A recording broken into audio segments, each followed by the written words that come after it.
아멘. 여러분, 이스라엘의 지도를 보시면 요단강이 있고요. 요단강 동편에 있는 지파가 르우벤, 그리고 갓, 그리고 므낫세 반지파도 제일 위쪽에 이렇게 있습니다. 암몬이라는 나라는 이 세 지파와 붙어 있는 이방 나라입니다. 그러니까 암몬 왕 나하스가 이스라엘에 침공을 했는데요. 특별히 저기 갓 지파에 속해 있는 길르앗 야베스를 침공했다. 오늘 본문은 그렇게 알려주고 있죠. 그리고 도무지 이길 승산이 없으니까 항복하겠다, 그렇게 얘기를 합니다. 우리를 살려달라고 제안을 하는데요. 나하스가 내건 조건이 굉장히 잔인하고 모욕적입니다. 오른쪽 눈을 다 뽑으면 항복을 받아주겠다, 그렇게 하고 있습니다. 지금도 그렇습니다만 왼손잡이는 그렇게 많이 없거든요. 거의가 오른손잡이이고요. 오른손으로 무기를 들고 싸웁니다. 그러니까 오른손에 무기를 들고 싸우니까요, 방패는 왼손으로 들어요.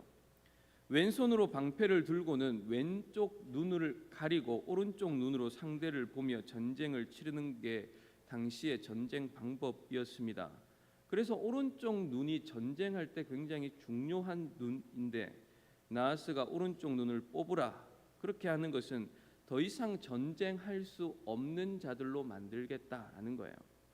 그리고 오른쪽 눈을 뽑았습니다만 그것 장작을 패거나 밭일하거나 할 때는 전혀 무리가 없거든요. 그러니 영원토록 노예로 삼겠다, 그런 말인 겁니다. 이걸 조건으로 지금 걸고 있는 거예요. 이 절망적인 상황 가운데 7일간의 말미를 얻습니다. 그리고는 도움을 요청하는데요. 아마도 나하스는 이들에게, 야베스 사람들에게 7일간의 말미를 주어도 이스라엘 안에서 길르앗 야베스를 구원할 사람은 없을 것이다, 그렇게 자신했던 것 같습니다. 당시 시기는 이제 사울이 기름 부음을 막 받았고요. 제비 뽑기로 왕이 뽑혔습니다만 여전히 사사 시대라고 보는 것이 맞는데요. 사사 시대의 마지막 순간에 이런 비참한 일을 당하게 된 것입니다. 도움을 구할 사람이 전혀 없습니다. 여러분, 길르앗 야베스 사람들이 누구에게 도움을 청하러 갔는가 하면 기브아의 도움을 청하러 갑니다. 지금 사울 왕에게 도움을 요청하러 간 것은 아닙니다. 사울 왕에게 도움을 요청했으면 이 사람들이 기브아로 갔다, 이런 말을 쓸 게 아니라 사울 왕에게 찾아갔다, 이렇게 했을 텐데요. 본문을 보시면 사울을 찾은 것이 아니라 기브아 사람들에게 와서 도와달라, 지금 그렇게 요청을 하고 있는 거예요. 그리고 그 소식을 사울은 밭에서 돌아오면서 들었을 뿐인 거죠. 여러분, 길르앗 야베스 사람들이 왜 기브아의 사람들에게 도움을 요청했을까요? 간단히 생각해 보면 기브아는 베냐민 사람들입니다. 사사 시대의 초창기에 이스라엘 민족들이 베냐민 사람들을 다 죽이고는 군인 600명만 남겨놓고 몰살시킨 사건이 있었지 않습니까? 그리고 그때 베냐민 족속에게 아무도 딸 주지 않겠다고 약조를 했거든요. 그러다 보니 베냐민 지파에 남은 600명의 군인들에게 아내를 줘서 이제 지파를 계속해서 이어가게 해야 되는데, 찾다 보니 이 베냐민 전쟁에 소집을 했을 때 나오지 않았던 사람들이 누군가 하면 길르앗 야베스 사람들입니다. 그래서 길르앗 야베스에 들어가서 사람들을 다 죽이고는 처녀 400명을 구해 와서는 기브아에 있는 베냐민 지파 사람들에게 주었거든요. 그러니까 길르앗 야베스 사람들이 기브아에 가서 도움을 요청하는 이유는 한 가지죠. 자기의 딸들이 있고 자기의 사위들이 있기 때문에 그렇습니다. 어려운 순간에 도와줄 사람들은 그래도 기브아에 있는 베냐민 지파 외에는 없다, 우리를 도와줄 사람이 다른 곳에는 없기 때문에 지푸라기라도 잡는 심정으로 지금 기브아에 와서 도움을 요청하고 있는 겁니다. 여러분, 하나님께서는 우리의 삶에 여러 가지 일들을 허락하십니다. 형통하고 좋은 일들도 허락하시고요, 힘들고 실패하고 어려운 일들도 허락해 주십니다. 그런데 하나님께서는 어떤 일들을 허락할 때에 하나님께서 계획하신 분명한 뜻이 있습니다. 우리가 다 알 수는 없습니다만 이 일을 허락하신 하나님의 뜻이 성경에 분명히 드러나서 알 수 있는 게 있는데요. 왜 하나님께서는 지금 나하스가 이토록 잔인한 일을 하고 이런 일들을 벌이도록 그냥 두고 계시는가? 여러분, 하나님께서는 이 일을 통해서 한 사람을 세우려고 하고 계시는 거죠. 하나님께서는 이 일을 통해서 하나님이 택하셔서 기름 부음을 받은 사울, 그 사울을 이스라엘의 참된 왕으로 모든 이스라엘이 인정하는 하나님의 기름 부은 직분자로 세우기 위한 방편으로 이 전쟁을 허락해 주고 계시는 거예요. 하나님의 명령으로 사무엘이 사울에게 기름을 부었습니다. 그리고 하나님의 섭리로 제비 뽑기를 통해 사울이 왕으로 뽑혔습니다. 이스라엘은 하나님이 세운 사울을 왕으로 완전히 인정하고 있습니까? 아니요, 그렇지 않습니다. 10장 27절에 잘 나타나는데요. 어떤 불량배는 이르되 이 사람이 어떻게 우리를 구원하겠느냐 하고 멸시하며 예물을 바치지 아니하였으나 그는 잠잠하였더라. 그리고는 오늘 본문이 시작되는 거예요. 여러분, 이런 상황 가운데 하나님께서 개입하셔서 하나님께서 뽑으신 이 직분자, 이 왕 사울이 참된 왕이다라는 것을, 그리고 사울을 통해 하나님께서 구원과 은혜를 베풀어 주신다라는 것을 이 전쟁을 통해 보여주기를 원하시는 것이죠. 여러분, 그래서 본문을 자세히 보시면 이 일을 통해서 하나님께서 어떤 일을 계획하시고 이루시는지에 대한 설명이 있습니다. 먼저 하나님께서는 그 소식을 들은 사울에게 하나님의 영이 충만하게 임합니다. 하나님의 영, 성령이 충만한 사람으로 사울을 변화시키십니다. 6절 보십시오. 사울이 이 말을 들을 때에 하나님의 영에게 크게 감동되매. 여러분, 사사들 가운데 여러 사사들이 하나님의 영의 감동을 받았는데요. 지금 사울에게도 하나님의 영이 크게 감동되었다, 그렇게 말씀하죠.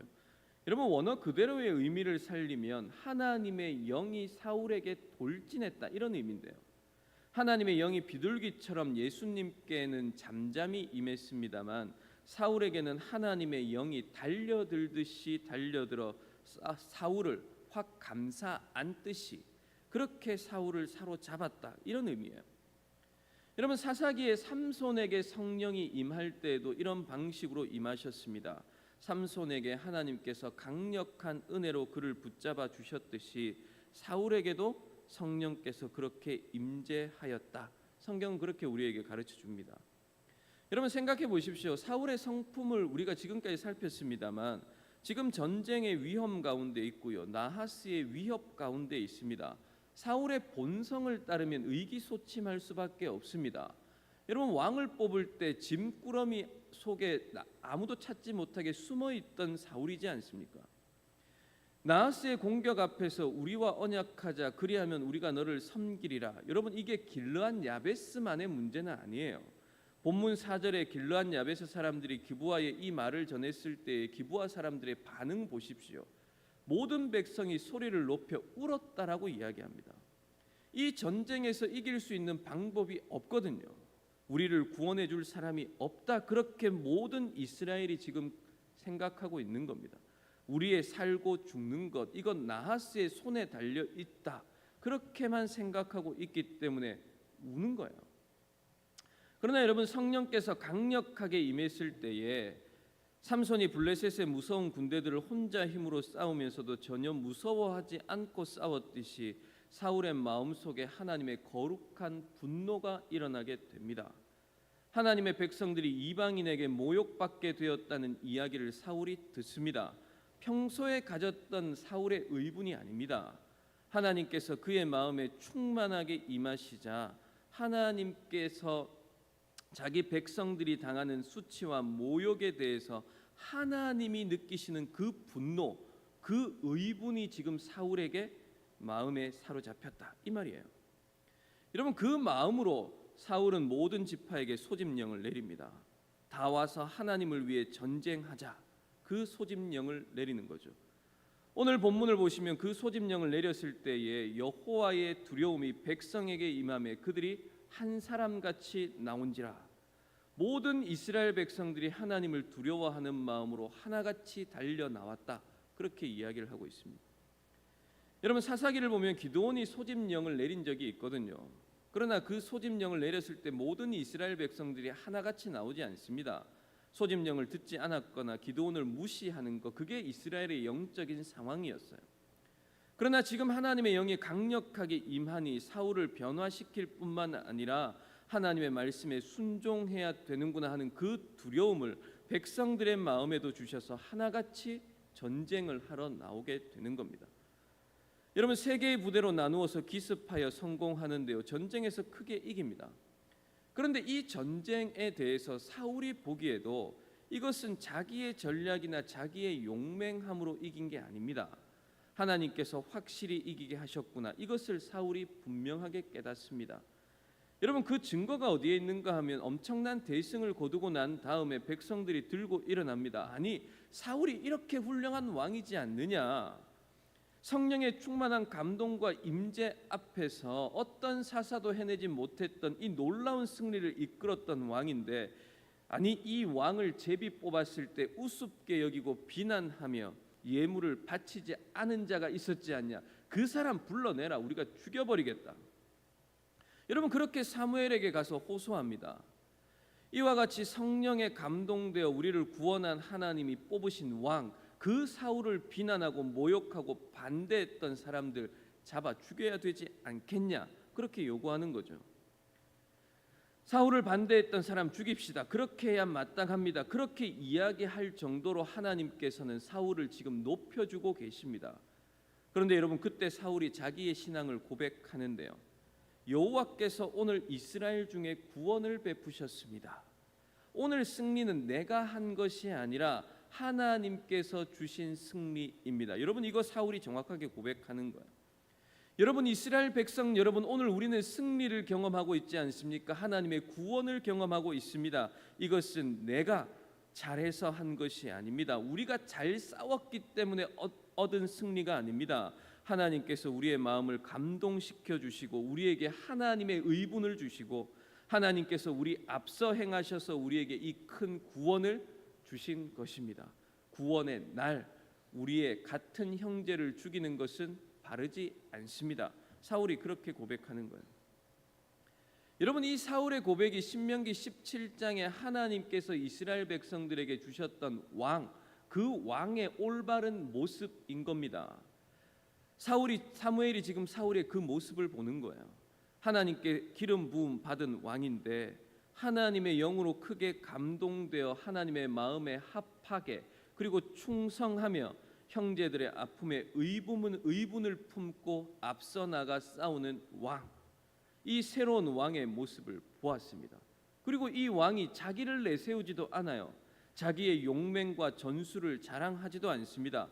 처음부터 끝까지 하나님께서 나를 부르셨고 하나님께서 나에게 성령의 충만한 은혜를 부어주셨고 하나님께서 백성들의 마음에 두려움도 주셨고 하나님께서 승리하게 하셨으니 지금 우리가 하나님 앞에서 서로 정죄하며 형제를 죽이는 것은 바르지 않다. 오히려 서로 감사하며 구원을 찬송해야 한다. 그렇게 이야기하는 왕의 모습을 봅니다.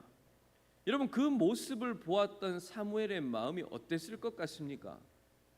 정말 하나님께서 뽑으신 왕이구나. 하나님께서 신명기 17장에 말씀하셨던 형제를 사랑하고 형제의 아픔에 같이 공감할 수 있는 그 왕을 하나님께서 우리에게 주셨구나. 여러분, 사무엘의 마음에는 그 확신과 기쁨이 있는 거예요. 그래서 사무엘은 정말로 하나님께서 우리에게 합당한 왕을 주셨다. 기름 부어 세우셨다. 이 왕이 성령의 은혜가 충만한 가운데 우리를 구원하셨다. 이 왕은 모든 것이 하나님의 은혜라고 고백하며 진심으로 경험하고 감사하고 있구나. 그러니 길갈로 가자. 길갈로 가서 나라를 새롭게 하자. 그렇게 사무엘이 이야기를 하는 겁니다. 여러분, 사무엘이 나라를 새롭게 하자고 할 때에 그 나라는 어떤 나라이겠습니까? 사울을 왕으로 모시는 나라겠습니까? 아니죠. 하나님의 나라를 이야기하는 거예요. 사무엘은 지금 하나님의 나라를 이야기하고 있습니다. 이제 사사시대에 암울했던 그 모든 시기를 끝내자, 하나님을 왕으로 섬기지 않고 각자 모든 자기의 소견이 옳은 대로 스스로가 왕이 되어 살았던 그 시기를 이제는 끝을 내자, 하나님께서 우리를 가나안 땅에 보내셔서 세우라고 하셨던 하나님의 거룩한 나라, 제사장 나라, 그 하나님의 말씀에 순종하며 하나님의 은혜를 옆에 있는 모든 나라의 열국에 전하는 그 나라를 이제 세우자. 지금 그렇게 말하고 있는 거예요. 하나님께서 우리에게 이제 성령 충만한 하나님의 은혜에 감사할 수 있는 형제에 대해서 의분을 품고 형제를 사랑하며 공감할 수 있는 왕을 우리에게 주셨으니 하나님의 마음에 합당한 왕을 세우고 이제 하나님의 나라를 새롭게 하자. 지금 사무엘은 그걸 말하고 있는 겁니다. 여러분, 가나안 땅에 들어올 때에 길갈에서 어떤 일이 있었습니까? 이스라엘 백성들이 광야 생활을 끝내고 가나안 땅에 들어갈 때에 요단강을 건넌 후에 하나님께 한 가지 명령을 받습니다. 약속의 땅에 들어가기 전에 너희 할례를 행해야 된다, 이거예요. 너는 부싯돌로 칼을 만들어 이스라엘 자손들에게 다시 할례를 행하라 하시매. 여러분, 하나님께서는 약속의 땅에 들어가는 초입에 왜 할례를 행하라고 하는 겁니까? 할례가 구원의 초입에 시행되어야 하는 결과적으로 중요한 일이기 때문에 그렇습니다. 그리고 여러분, 그곳을 길갈이라고 불렀는데요, 길갈의 의미가 무엇인가 하면 떠나갔다라는 말입니다. 무엇이 떠나갔다고 설명이 나오는가 하면 애굽의 수치를 떠나가게 했다, 그렇게 성경은 말하고 있습니다. 여러분, 애굽의 수치가 무엇입니까? 여호수아 5장 7절에 나오는데요, 길에서는 그들에게 할례를 행하지 못하였으므로 할례 없는 자가 되었음이었더라. 애굽의 수치라는 것은 애굽의 압제를 당하고 종살이했던 것 말하는 것이 아니라 하나님의 백성이 할례 없이 이방인과 같이 애굽 사람과 같이 되어 있는 것, 그게 애굽의 수치라는 겁니다. 그래서 지금 가나안 땅에 들어가는 초입에 어떤 일을 하라는 것입니까?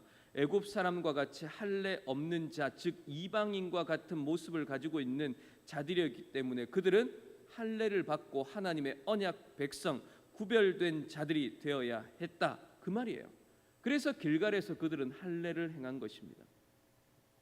여러분, 이스라엘 백성들이 할례를 통해서 하나님 나라의 백성의 바른 정체성을 찾은 곳이 길갈이거든요.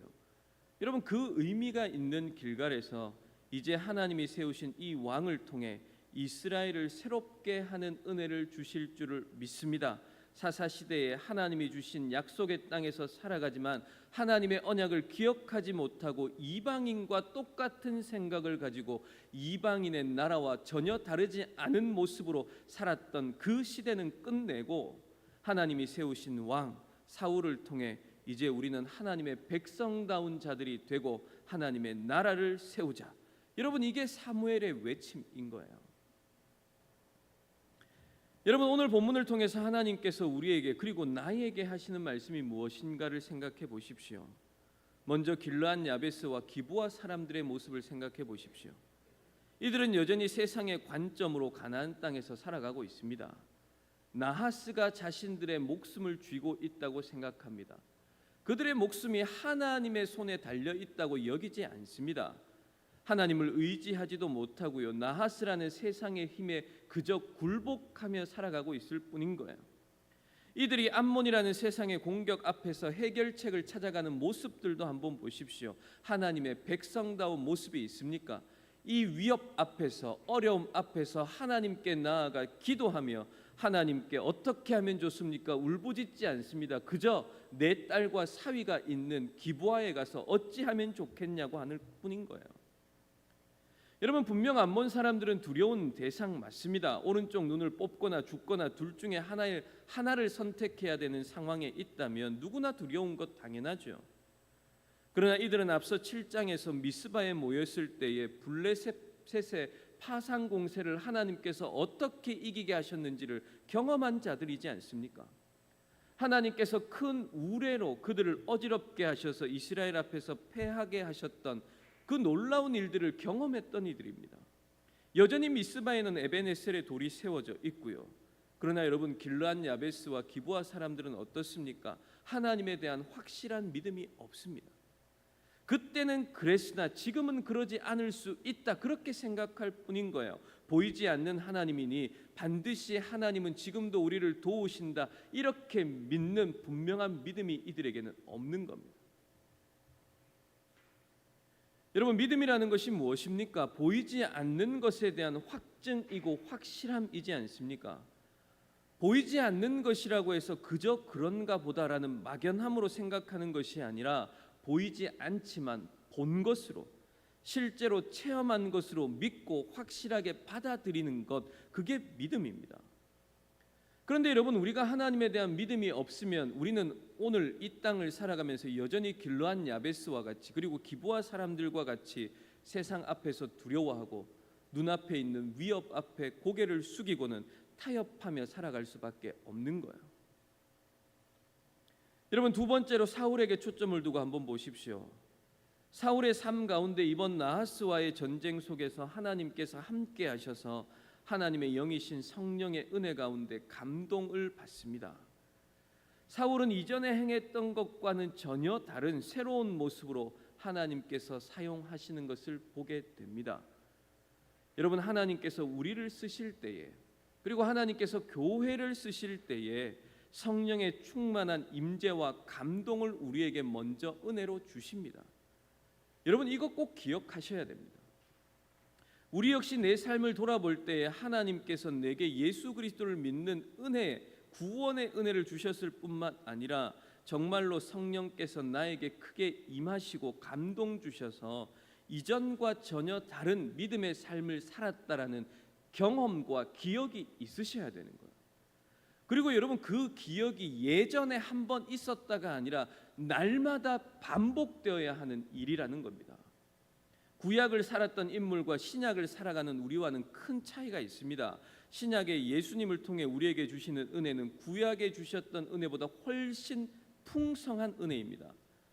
구약의 교회에게는 왕들 혹은 제사장들, 사사들에게 성령의 큰 감동이 있었던 것과는 달리 신약에 와서 예수님께서 우리들에게, 예수 그리스도를 믿고 고백하는 성도들에게 무엇을 약속하셨습니까? 성령을 너희에게 보내어 주겠다. 성령의 충만한 은혜를 너희에게 부어 주겠다 약속해 주셨습니다. 그래서 성경은 우리에게 술 취하지 말고 성령의 충만함을 받아라 그렇게 말하는 거예요. 모든 교회를 향해, 그리고 성도들에게 주신 약속의 말씀입니다. 그리고 성령 충만한 성도인 우리는 날마다 예수 그리스도께서 내 곁에 항상 함께 계심을 의식하며 살아가고요. 내가 행하는 모든 것이 주님이 행하는 것과 똑같다라는 그 자리까지 죄를 이기며 살아갈 수 있게 되는 거예요. 여러분, 이게 신약을 살아가는 성도들이 누리고 있는 은혜입니다. 성령께서 언제나 내 안에 내주하여 주시는 것, 이것 말입니다.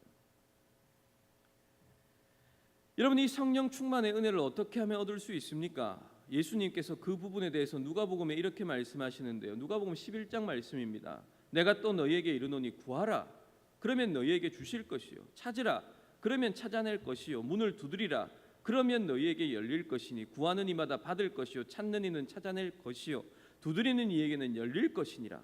너희 중에 아버지 된 자라서 누가 아들을 생선을 달라 하는데 생선 대신에 뱀을 주며 알을 달라 하는데 정갈을 주겠느냐? 너희가 악할지라도 좋은 것을 자식에게 줄 줄 알거늘 하물며 너희 하늘 아버지께서 구하는 자에게 성령을 주시지 않겠느냐? 여러분, 예수님께서 이 말씀을 하신 것은 제자들이 기도를 좀 가르쳐 주십시오 그렇게 했을 때입니다. 그리고는 주기도문을 가르쳐 주시고요. 예수님께서 이 말씀을 하고 계시는 거예요. 너희들은 이렇게 기도하라 말씀하시고는 한밤중에 자는데 벗이 와서 떡을 달라 하는 그 비유를 말씀합니다. 친구가 귀찮게 하지만 계속 간청하면 간청함으로 인해 떡 주지 않느냐? 하나님께서 하늘의 아버지이신데 계속 구하면, 간구하면 너희에게 주지 않겠느냐? 뭘 준단 말입니까? 성령을 말입니다. 하늘 아버지께서 구하는 너희에게 성령을 주시지 않겠느냐? 하나님 자신 성령을 우리에게 주신다라고 말씀하십니다. 재물도 주시고요, 건강도 주시고 성공도 주시는데요, 하나님께서 나에게 주시는 가장 큰 은혜가 무엇인가 하면 하나님 자신을 우리에게 주시는 거예요. 병행구절인 마태복음 7장에서는 앞에 형제를 비판하지 말아라, 그의 눈에서 티를 빼려 하기 전에 내 눈에 들보를 먼저 보아라, 이 말씀과 그리고 무엇을 먹을까 마실까 무엇을 입을까 염려하지 말라, 이 말씀 후에 구하고 찾고 두드리라 그렇게 말씀합니다.